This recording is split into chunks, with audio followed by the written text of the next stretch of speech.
Hello everyone. I'm back with another cassette video today, and it's Christmas, so I don't really have anything else to do because all the stores and everything are closed, and we've already opened presents, and um, we're not really doing much today. So I decided it would be a good time to do a video, and I have quite a few cassettes, not as many as last time, but still a good amount of tapes to show to make a good video that's not too long. So these tapes I racked up in only the last few days. So some of these tapes I traded in for some of my CDs that I didn't need at a record store up in Everett. But I'm going to get to those tapes that I bought at Everett later. First, I'm going to show some tapes that I got at Goodwill the same day I went to that record store in Everett. So first off, I got the People Bryson collection, and this is a Columbia House copy. This album came out in 1984. And I'm not really too familiar with People Bryson. I'm pretty sure he's an R&B artist. All I do know about People Bryson is that he did some duets with Natalie Cole, and he did a duet with Celine Dion, and that's about it. So, always willing to expand my musical knowledge and my musical taste. I guess this still kind of falls into my musical taste, but definitely my musical knowledge of certain artists. So anyways, next up I got a copy of Thousand Roads by David Crosby, and this came out in 1993. And it does have a Digilog sticker that's starting to come off on the back. And one interesting thing about this tape I noticed is that it does not mention Dolby Noise Reduction on the J card or the cassette shell on the inside, and I'll just show you that. You can see there's no mention of Dolby Noise Reduction whatsoever. And I've never seen that happen on any I've never seen any cassette on Atlantic Records for the 90s, that, especially one that had Digilog on it, that didn't mention Dolby Noise Reduction on it. So I thought that was interesting. Anyways, next up I got a Cassingle. And this is the last tape I'm showing that I got at Goodwill. This is a Cassingle at Dr. Feelgood by Motley Crue, with the song Sticky Sweet on the B-side. And this came out in 1989. And I don't have any Motley Crue albums, but this is a good start with a Cassingle of one of their best-known songs. So why not?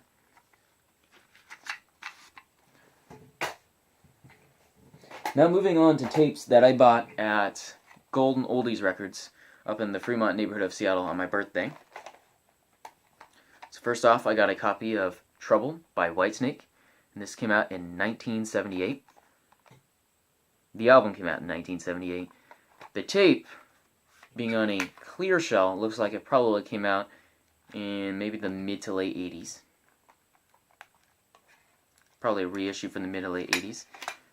And I'll just show you the inside a little bit. There's a band photo, and there's lyrics and more lyrics, all kinds of stuff.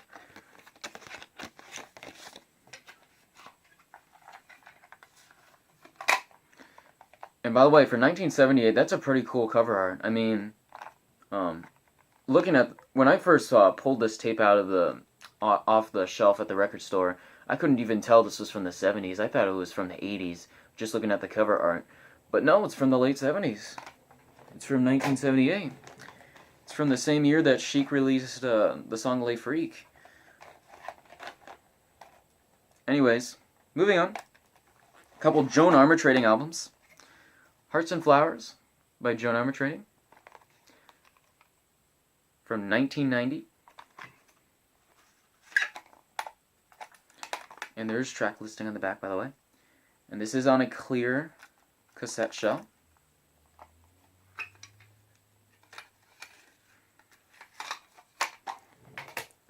And then I also have the 1992 follow-up album, Square the Circle. Track listing on the back as well. And it is also on a clear shell cassette.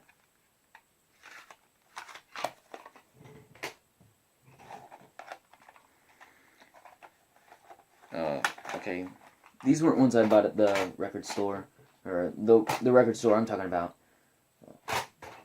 These were. Then I got a copy of Woodface by Crowded House from 1991. Also on a clear shell with XDR.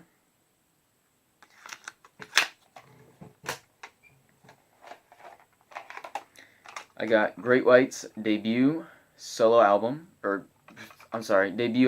self-titled album from 1984. They did have an EP before this album in 1983. And this is a 1989 reissue of this album because it is on a clear cassette shell, and it does have a 1989 copyright date next to the 1984 copyright date. So yeah, this is a late 80s reissue. And it sounds really good, and it's in really nice shape. Moving on, what looks to be a club edition copy of the Gap Band 3, Telling from the Side label. And this is a great album. Yearning for Your Love is a great song. I love the woodblock on that song. That song just has a great groove. And then there's some great funk songs on this too, like Burn Rubber on Me and Humpin'. And there's also a great song on here called Are You Living, which is an awesome song. Kind of Earth, Wind, and Fire-ish. And yeah, great album. Moving on, I got a Whitney Houston album called My Love Is Your Love from 1998. Her fourth full-length studio album, not counting any soundtracks she did in the 90s. And I do have her first three studio albums. And I do have the Bodyguard soundtrack, and there's still a couple other soundtracks she did songs for in the mid-90s, like The Preacher's Wife, that I don't have on cassette yet. But I still need to get. And there's an album after that called Just Whitney. I think that came out in 2002. And I don't know if that exists on cassette or not. But I'll see if I can look for that, if it does. Anyways, moving on. A Japanese heavy metal band from the 80s called Loudness. And the only reason I've heard of this band is because I was looking at a Wikipedia article of AC/DC's Who Made Who tour, and apparently these guys either opened for them or toured for them on some shows during AC/DC's Who Made Who tour in 1986. So that's how I found out about this group. And this album is called Thunder in the East, and this came out in 1985.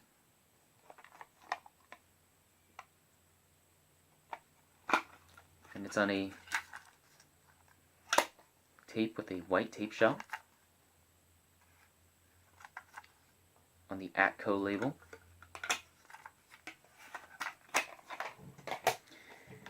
Then I've got the follow-up album, Lightning Strikes, and this one is on a clear cassette. 1986. And some guy named Glenn wrote his name on there.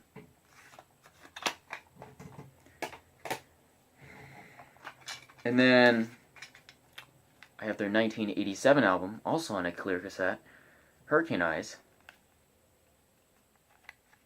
And I'm not sure if I showed the cover to you guys. That's what it looks like. And also there's a parental advisory notice on the back right there. So now I'm going to move on to tapes that I bought up at the record store in Everett. So first off, I got a copy of a Billy Squier tape. The album is called Here and Now, and it's from 1989. And this is a promo copy. So this is an advanced cassette that the record companies would send to either record stores or radio stations or something like that. And they would send it before the album was even commercially released, which I think is really cool. And I found this for only $1.99 and in pretty nice shape. And not only is it great to have a a promo copy of this. It's great to even have a playable copy of it too. Because I know the Golden Oldies record store had a pre-recorded copy of it, a commercial copy of it, but I listened to the commercial copy in the tape deck they had there at the listening station, and it did not sound very good. It had a dragging problem. So it's good that that one works. It sounds great. So yeah. Anyways, moving on. Got a UFO album from 1974. Phenomenon.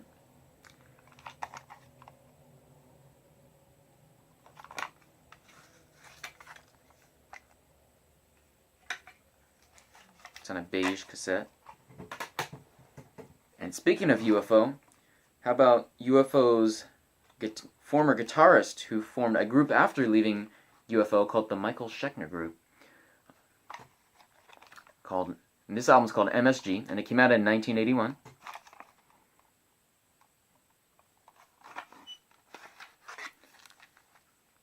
And it's on a beige cassette.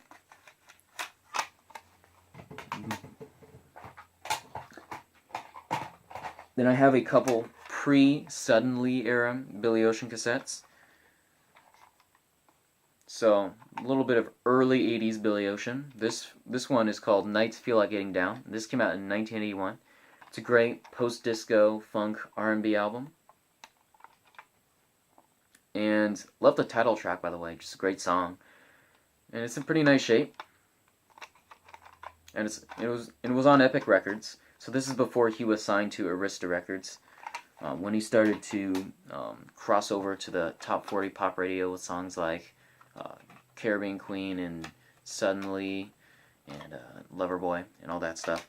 Anyways, I also have the follow-up album to that, Billy Ocean's last album before he last album on Epic Records, and his last album before he crossed over to the top 40.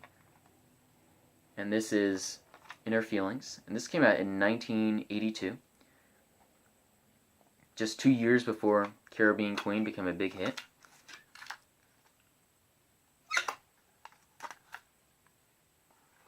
So yeah, decent album. Another Crocus album, and this came out in 1983, and I believe this was probably one of their biggest albums. It's called Headhunter, and I'm sure some of you probably even have this album, maybe on vinyl or maybe even cassette like this. Anyways, it's great to have. Night Ranger, Man in Motion, 1988. This is the last Night Ranger album of the 80s, and the last album with Night Ranger album until 1997 that would have Jack Blades, because Jack Blades went and joined Dan Yankees, and then later did an album with Tommy Shaw, the Shaw Blades album, Hallucination, in 1995. So he wasn't in Night Ranger again. He wouldn't record another album with them until the Neverland album in 1997, which I have on cassette, by the way. Anyways, the last album I have to show today looks like a club edition of some kind of Rufus and Shaka Khan's Master Jam. And this album is from 1979, and it was produced by Quincy Jones. So I wouldn't be surprised if this had very much of a Brothers Johnson meets Michael Jackson's Off the Wall kind of feel to it. So yeah, I have heard the song Do You Love What You Feel, and it does sound a lot like Off the Wall. So anyways, I'm sure it's a great album. Thanks guys for watching, and I'll make another video soon. I'm pretty sure I'm going to make more videos about tapes a lot, because I have been buying a lot of tapes lately. I haven't bought as many records lately, although I've bought a few. I might make a little video about that pretty soon. But anyways, thanks for watching, and I'll see you next time, guys.